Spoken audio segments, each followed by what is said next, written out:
প্রশাসনকে বলছি, প্রাথমিকভাবে ধামা চাপা দিতে পারেন, কিন্তু লাল ঝান্ডা যতক্ষণ আছে আপনাকে ধামা চাপা দিবে না। প্রথমবার ময়মনসিংহে কি বলে নাকি নেশাগ্রস্ত হয়ে মারা গেছে। আমাদের কমরেডরা, লাল ঝান্ডার কমরেডরা, যুব কমরেডরা এই চিরঞ্জিতদের নেতৃত্বে বডিটাকে নিয়ে এসে থানায় এসেছিল। প্রাথমিকভাবে মনোনয়ন করতে রাজি হয়নি, এফআইআর করতে রাজি হয়নি। বামপন্থীদের লড়াই আন্দোলনের চাপে, লাল ঝান্ডার লড়াই আন্দোলনের চাপে ময়নাতদন্ত করলেন। ময়নাতদন্ত করার পরে রিপোর্টে কি বাই করলেন আপনারা? না তো নেশাগ্রস্ত হয়ে মারা গেছে। হাইকোর্টে মামলা হলো, আর মামলা হওয়ার পরে আবার যখন ময়নাতদন্তের জন্য বডিটাকে নিয়ে গেল এমস হসপিটালে, সেখানে গিয়ে কি বেরোলো? সেখানে গিয়ে বেরোচ্ছে তার শরীরে আঘাতের চিহ্ন ছিল। এই দালাল পুলিশদের লজ্জা লাগে না? ঘটনা থামাচাপা দিতে চাইছেন। বাপের জমিদারি না এটা, এটা পশ্চিমবঙ্গ। এখানকার মানুষ লড়াই করতে জানে। আপনারা ভেবেন না শান্তিপূর্ণ কিছুক্ষণের অবস্থান করলো। আর যদি আমরা মনে করতাম এই কয়েকজন পুলিশের লাঠি নিয়ে, বন্দুক নিয়ে আটকাতে পারতেন না, থানার একটা ইটও থাকতো না, যদি পশ্চিমবাংলার এই পুরুলিয়ার 800 মানুষ খেপত। কিন্তু আপনাদেরকে আজকে হুঁশিয়ারি দিয়ে গেলাম, ধামা চাপা দেবার চেষ্টা করবেন না। আজ হোক কাল হোক, আপনারা কোন কোন অফিসার, কোন কোন সিভিক ভলেন্টিয়ার সেদিন এই থানায় ডিউটিতে ছিলেন, আর ভেবেন না তৃণমূল সরকারটা সারা জীবন চালাবে।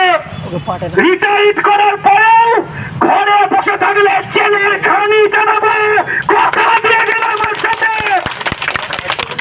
ভাবছেন তৃণমূলের সরকার দিদিমণি বাঁচিয়ে নেবে? দিদিমণি তো ছাড়েচ্ছে, শুভেন্দুবাবু তো ছাড়েচ্ছে। দিদিমণির সরকারের বাপের দিন নয় আপনাদেরকে আটকাবে। গরিব মানুষের উপর, খেটে খাওয়া মেহনতি মানুষের উপরে আক্রমণ নামিয়ে এনেছেন। সাবধান হয়ে যান। এলাকায় আপনারা সিআইডির নাম করে দোকানিদেরকে হুমকি দিচ্ছেন, ভয় দেখানোর চেষ্টা করছেন। আরে রাজপথের আন্দোলন জানেন না? লাল ঝান্ডার আন্দোলন জানেন না?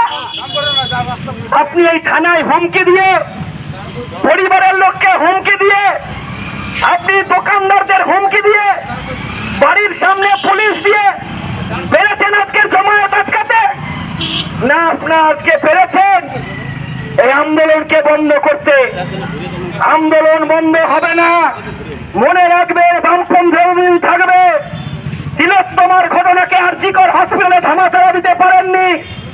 রাস্তায় লাল ঝান্ডা বেরিয়েছিল, আনিস খানকে খুন করেছিল এই পুলিশ, তারপরে ভেবেছিল ধামা চাপা দেব, পারেনি। রাস্তায় লাল ঝান্ডা বেরিয়েছিল। আবার তামান্নাকে খুন করার পরে এই দালাল পুলিশ ভেবেছিল ধামা চাপা দেবে, ধামা চাপা দিতে পারেনি। ফারাক্কার কয়েকদিন আগে ধর্ষণ হলো, তারা ভেবেছিল ধামা চাপা দেব, ধামা চাপা দিতে পারেনি। মনে রাখবেন, ধামা চাপা প্রাথমিক দেওয়া যায়, কিন্তু বেশি দিন দেওয়া যায় না। আবার সাধারণ মানুষের জয় হবে, গরিব মানুষের ঐক্য তৈরি হবে, আর গরিব মানুষের ঐক্যই শেষ কথা বলবে। তাই প্রশাসনকে বলছি, সাবধান হয়ে যান। আর থানার মানুষের উপরে জোর জুলুম করবেন না। আর কোন সিআইডির বাপ আছে দেখছি, কত বড় অফিসার সেই সিআইডির, যে সাধারণ মানুষের উপরে আক্রমণ নামিয়ে আনছে। আর এর থেকে বড় বড় মুভমেন্টে লড়াবে লাল ঝান্ডা সাধারণ মানুষকে সঙ্গে নিয়ে লড়াই আন্দোলন করেছে। ইতিহাস যদি ভুলে যান তাহলে ভুল করবেন। এই পুরুলিয়া জেলার মাটি লড়াই লড়াই আন্দোলনের মাটি, লড়াই করে অধিকার কিভাবে ছেড়াতে হয় আফসার মানুষ জানে। তাই যারা খাকি বর্দি পরে মস্তানি করে ভাবছেন জনগণ তৈরি হচ্ছে, আপনাদেরকে জামা প্যান্ট খুলিয়ে দৌড় করাবে, কেউ আটকাতে পারবে না। শুধু আজকে হুঁশিয়ারি দিয়ে গেলাম। গোটা পশ্চিম বাংলায় এরা কি চেয়েছিল?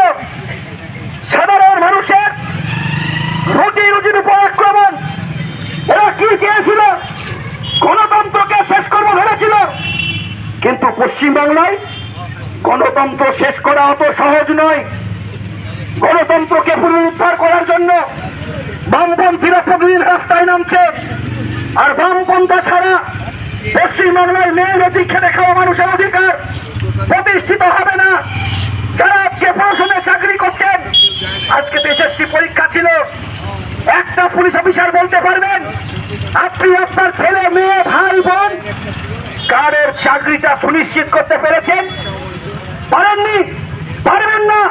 কারণ এই সরকারটা চাল চুরি জুয়াবাজিতে ব্যস্ত, তোলাবাজিতে ব্যস্ত।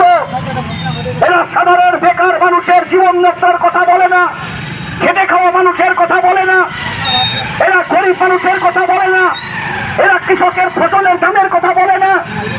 এরা শুধু লুটে পুটে খাবার রাজনীতি করে, আর তৃণমূল আর বিজেপির সেটিং এর রাজনীতি করে। আমরা তাই বলতে চাইছি, পশ্চিম বাংলায় বামপন্থা ছাড়া পশ্চিম বাংলায় বেকার ছাত্র যুবরা কাজ পাবে না। পশ্চিম বাংলায় বামপন্থা ছাড়া কৃষক তার ফসলের দাম পাবে না। বামপন্থা ছাড়া শ্রমিক তার ফসলের মূল্য পাবে না। বামপন্থা ছাড়া এই পশ্চিম বাংলায় মা বোনেরা তার সম্মান পাবে না। বামপন্থা ছাড়া গরিব মানুষ মাথা উঁচু করে বাঁচতে পারবে না। তাই মাথা উঁচু করে লড়াইয়ে লাল ঝান্ডাকে সঙ্গে নিয়ে রাস্তায় নামতে হবে। সকলকে অভিনন্দন, লাল ছেলেন নিয়ে আমি আমার কথা শেষ